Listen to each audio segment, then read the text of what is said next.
ಸೋಮಣ್ಣನ ಯಾಕೆ ಆಯ್ಕೆ ಮಾಡಲ್ಲ ಅಂದ್ರೆ ಅವ್ರು ಸ್ಥಳೀಯರಲ್ಲ. ಒಂದು ಅವ್ರು ಈ ಜಿಲ್ಲೆಗಾದಂಥ ಯಾವುದೇ ಥರದ ಅಭಿವೃದ್ಧಿ ಕೊಡುಗೆ ಕೊಟ್ಟಿಲ್ಲ ಸರ್. ಈ ಬಾರಿ ತುಮಕೂರು ಜಿಲ್ಲೆಯಲ್ಲಿ ಜಿಲ್ಲೆಯನ್ನು ಯಾರು ಅಭಿವೃದ್ಧಿ ಪಡಿಸ್ತಾರೆ ಅಂಥವ್ರಿಗೆ ಈ ಜಿಲ್ಲೆ ಮತ್ತಾರು ಮತ ಹಾಕಬೇಕು ಅಂತ ಒಂದು ತೀರ್ಮಾನಕ್ಕೆ ಬಂದಿದ್ದಾರೆ. ಆ ನಿಟ್ಟಿನಲ್ಲಿ ನೋಡೋದಾದರೆ ಹಿಂದೆ ಮುದ್ದನ್ಮೇಗೌಡರು ಈ ಜಿಲ್ಲೆ ಸಂಸದರಾಗಿದ್ದರು.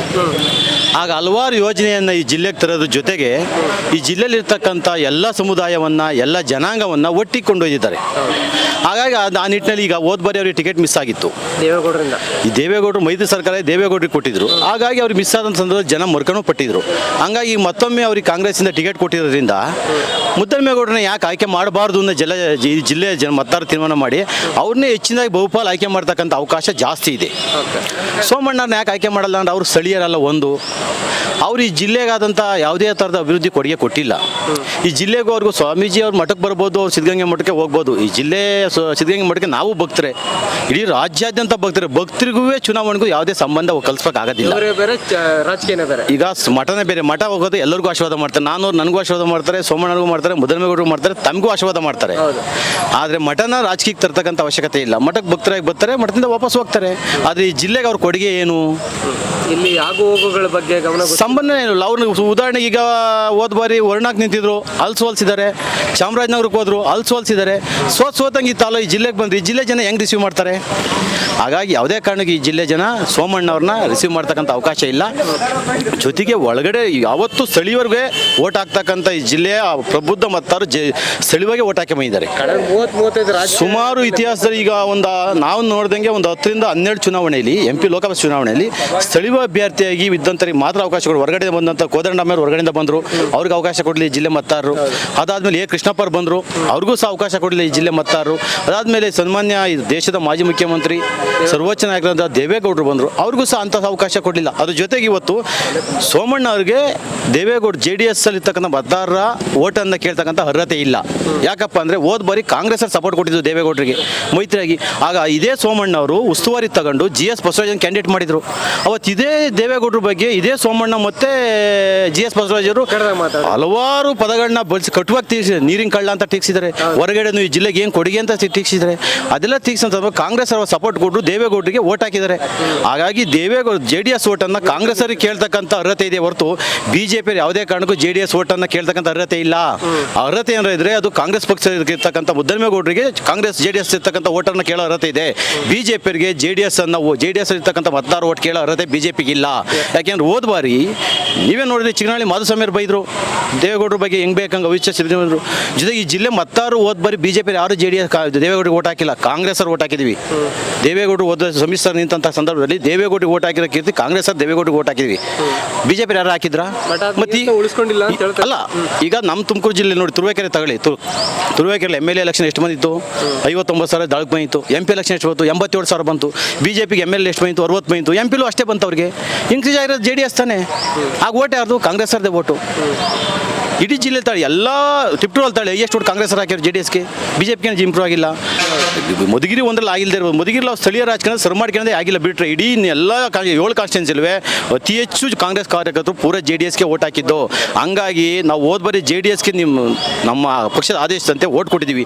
ಅದೇ ರೀತಿ ನಾವು ಇವತ್ತು JDS ಅವ್ರನ್ನೆಲ್ಲ ಕಾಂಗ್ರೆಸ್ ಮುದ್ದನ್ಮೇಗೌಡರಿಂದ ದಯಮಾಡಿ ಓಟ್ ಮಾಡಬೇಕು ಅಂತ ಕೇಳೋದ್ರ ಜೊತೆಗೆ ಯಾವತ್ತು ಮುದ್ದನ್ಮೇಗೌಡರು ಒಂದೇ ಒಂದಿನ ದೇವೇಗೌಡರ ಬಗ್ಗೆ ಆಗ್ಬೋದು, ಕುಮಾರಸ್ವಾಮಿ ಬಗ್ಗೆ ಆಗ್ಬೋದು, ಒಂದೇ ಒಂದು ಶಬ್ದ ಉಪಯೋಗಿಸಿಲ್ಲ ಎಲ್ಲೂ ಹೊರಟಾಗಿ. ಅವ್ರ ವಿರುದ್ಧವಾಗಿ ಒಂದು ಹೇಳಿಕೆ ಕೊಟ್ಟಿಲ್ಲ. ಇವತ್ತೇ ಅಲ್ಲ, ಅವ್ರು ರಾಜಕೀಯ ಕುಣಿಗಳಲ್ಲಿ B ಫಾರಂ ಕೊಟ್ಟರು, MLAಗೆ C ಫಾರಂ ಕೊಟ್ಟಾಗಲೂ ದೇವೇಗೌಡರ ಬಗ್ಗೆ ಕುಮಾರಸ್ವಾಮಿ ಮಾತಾಡಿಲ್ಲ. ಅವತ್ತು ಅವರೇ ನನ್ನ ಅದೃಷ್ಟ ಚೆನ್ನಾಗಿಲ್ಲ ಬಿಡಪ್ಪ ಅಂತ ಮನೆಗೆ ಹೋಗಿದ್ದಾರೆ. ಹಂಗಾಗಿ ಯಾವತ್ತೂ ಅಷ್ಟೇ ದೇವೇಗೌಡರ ಬಗ್ಗೆ, ಕುಮಾರಸ್ವಾಮಿ ಬಗ್ಗೆ ಆಗಲಿ, JDS ಅವ್ರ ಬಗ್ಗೆ ಆಗಲಿ ಯಾವುದೇ ಥರದ ಹೇಳಿಕೆಯನ್ನು ಕೊಟ್ಟಿಲ್ಲ. ಹಂಗಾಗಿ JDS ಇರ್ತಕ್ಕಂಥ ಕಾರ್ಯಕರ್ತರು ಎಲ್ಲರೂ ಇವತ್ತು ಮುದ್ದನ್ಮೇಗೌಡರಿಗೆ ಮಾಡಬೇಕು, ಅದು ಧರ್ಮನು ಸಹ ಅಂತ ಹೇಳ್ತಾ. ಇನ್ನೊಂದು ಇಲ್ಲಿ ಒಳೆಯಟ್ಟು ಬೀಳೋ ಚಾನ್ಸಸ್ಗಳು ಜಾಸ್ತಿ ಇದೆ ಅನ್ನೋದು ಕೇಳ್ಪಟ್ಟೆ. ಇವ್ರು ಯಾರ್ದು ಮಾಧುಸ್ವಾಮಿ ಅವ್ರದ್ದು ಇವ್ರದೆಲ್ಲ ಟಿಕೆಟ್ ಬೇಕು ಅಂತ ಕೇಳಿದ್ರು. ಈಗ ಸೋಮಣ್ಣವ್ರಿಗೆ ಅದೆಲ್ಲ ಒಳ್ಳೆಯಟ್ಟು ಬೀಳುತ್ತಾ? ಕಾಂಗ್ರೆಸ್ ಪ್ಲಸ್ ಆಗುತ್ತಾ? 100% ಒಳ್ಳೆಯಟ್ಟು ಬಿದ್ದೇ ಬೀಳುತ್ತೆ. ಮಾಧುಸ್ವಾಮಿ ಇವತ್ತು ಬೈರಂಗ್ ಹೇಳ್ತಾರೆ. ಜೊತೆಗೆ ಅವ್ರ ಜೊತೆ ಇವತ್ತು ಎಲ್ಲರೂ ಮಾಧುಸ್ವಾಮಿ ಕ್ಯಾನ್ವಸ್ ನೋಡಿದ್ದೀರಾ? ಇವತ್ತು ಈ ಇಡೀ ಜಿಲ್ಲೆಯಲ್ಲಿ BJPಯನ್ನು ಸೋಲಿಸಿದ ಕೀರ್ತಿ GS ಬಸವರಾಜರಿಗೆ ಬರುತ್ತೆ. ಇಲ್ಲಿ ಮಸರಾಜ್ ಜಯರಾಮ್ ಸೋಲಿಸಿ ಅವರೇ ಹೇಳಿದ್ರು ಓಪನ್ ಆಗಿ. ಮಸರಾಜ್ ಜಯರಾಮ್ ಸೋಲಿಸಿ ಅವರೇ. ಗುಬ್ಬಿಲಿ ದಿಲೀಪ್ ಕುಮಾರನ್ನು ಸೋಲಿಸಿರು MLA ಎಲೆಕ್ಷನ್ಲಿ. ಮಾಧುಸ್ವಾಮಿ ಸೋಲಿಸಿ. ಮಾಧುಸ್ವಾಮಿ ಹೇಳಿರ್ತಕ್ಕಂಥದ್ದು ನಾವ್ಯಾರು ಹೇಳಿರ್ತಕ್ಕಂಥದ್ದಲ್ಲ, ಅದು ಮಾಧುಸ್ವಾಮಿ ಹೇಳವ್ರೆ. ನಮ್ಮನ್ನೆಲ್ಲರೂ MLA ಎಲೆಕ್ಷನ್ ಸೋಲಿಸಿರಿಲ್ಲ, ನಾವೆಲ್ಲ MLA ಆಗ್ತಿದ್ವಿ. ಹಂಗಾಗಿ ನಾವು ಈ ಬಾರಿ ಯಾವುದೇ ಕಾರಣ GSಗೆ ಬಸವರಾಜ್ ಅವರು ಕ್ಯಾಂಡಿಡೇಟ್ ಮಾಡಿರ್ತಕ್ಕಂಥದ್ದು ಸೋಮಣ್ಣನ. ನಾವು ಯಾವುದೇ ಕಾರಣಕ್ಕೂ ಸೋಮಣ್ಣನ ಸಪೋರ್ಟ್ ಕೊಡೋದಿಲ್ಲ. ಜೊತೆಗೆ ನಾನು ಇವತ್ತು ಈ ಜಿಲ್ಲೆನ ಆಗಿ ಹೇಳ್ತೀನಿ, ಈ ಜಿಲ್ಲೆಯ ಸ್ವಾಭಿಮಾನದ ಪ್ರಶ್ನೆ. ಈ ಜಿಲ್ಲೆಯಲ್ಲಿ ಸ್ಥಳೀಕರಿಗೆ ಓಟ್ ಹಾಕ್ತೀವಿ ಹೊರತು ಯಾವುದೇ ಕಾರಣಕ್ಕೂ ಹೊರಗಡೆಯಿಂದ ಬಂದ್ರೆ ಓಟ್ ಹಾಕೋದಿಲ್ಲ. ಹಂಗಾಗಿ ಅವ್ರು ನಮ್ಮ ಪಕ್ಷದಲ್ಲಿ ಇರ್ಬೋದು, ನಾವು ಹೊರಗಡೆ ಓಟ್ ಹಾಕಲ್ಲ. ಈ ಸ್ಥಳೀಯರಲ್ಲಿ ಇರ್ತಕ್ಕಂಥ ಮುದ್ದನ್ಮೇಗೌಡರು ಒಳ್ಳೆ ಅಭ್ಯರ್ಥಿ. ಈ ಜಿಲ್ಲೆಯ ಸಮಸ್ಯೆಯನ್ನು ಇವತ್ತು ಪಾರ್ಲಿಮೆಂಟಲ್ಲಿ ನಿರರ್ಗಳವಾಗಿ ಮಂಡಿಸಿ ಈ ಜಿಲ್ಲೆಗೆ ಏನು ಅವಶ್ಯಕತೆ ಇರ್ತಕ್ಕಂಥದ್ದು, ಇವತ್ತು ಇಂಡಸ್ಟ್ರಿಯಲ್ ಇರ್ಬೋದು, ಈಗ ತುಮಕೂರು ಟು ಶಿರಾ ರೈಲ್ವೆ ಮಾರ್ಗ ಇರ್ಬೋದು, HL ತರಕ್ಕಿರ್ಬೋದು, ತುಮಕೂರಿಗೆ ಪಾಸ್ಪೋರ್ಟ್ ಕೇಂದ್ರ ತರಕ್ಕಿರ್ಬೋದು, ಸುಮಾರು ಲೆಕ್ಕ ಹಾಕಿರಿ 75 ಕಿಲೋಮೀಟರ್ ಒಂದು ಪಾಸ್ಪೋರ್ಟ್ ಕೊಟ್ಟವ್ರೆ. ಮುಖ್ಯಮಂತ್ರಿ ಇವತ್ತು ಯಡಿಯೂರಪ್ಪರಾಗಿದ್ದರು, ಶಿವಮೊಗ್ಗ ಪಾಸ್ಪೋರ್ಟ್ ಕೇಂದ್ರ ತಗೊಂಡೋಗಿಲ್ಲ. ಅದ್ರ ಜೊತೆಗೆ ಇವತ್ತು 120 ಎಕರೆ ಇದ್ದಂಥ HMT ಕಾರ್ಖಾನೆಯನ್ನು ಮುಚ್ಚೋದಾಗ ಕೆಲವಾರು ಕಂಪ್ನಿಗಳನ್ನ ಜಾಗವನ್ನು ಕಬಳಿಸಬೇಕು ಅನ್ನೋ ಒಂದು ಯೋಜನೆ ಹಾಕೊಂಡಿದ್ವಿ. ಆದರೆ ಅದು ಯಾವುದಕ್ಕೂ ಅವಕಾಶ ಕೊಡದಲೇ ಲೋಕಸಭೆಯಲ್ಲಿ ಮಂಡಿಸಿ ಆ ಜಾಗವನ್ನು ಇವತ್ತು ಇಸ್ರೋಗೆ ತಂದವ್ರೆ. ಉದ್ದೇಶ ಏನು? ಇಸ್ರೋ ಅಂದರೆ ಇಡೀ ಭಾರತ ದೇಶದ ಒಂದು ಸಂಕೇತ. ಆ ಭಾರತ ದೇಶ ತುಮಕೂರಿಗೆ ತಿರುಗಿ ನೋಡಬೇಕು, ಹೊರಡು ಒಂದಿನ ತುಮಕೂರನ್ನು ತಿರುಗಿ ನೋಡಿ ಇಸ್ರೋ ಅಂತ ಜ್ಞಾಪಿಸ್ಕೋಬೇಕು ಅನ್ನೋ ಒಂದು ಉದ್ದೇಶದಿಂದ ಇವತ್ತು ಇಸ್ರೋ ತಂದವ್ರು ರಾಜ್ಯಕ್ಕೆ.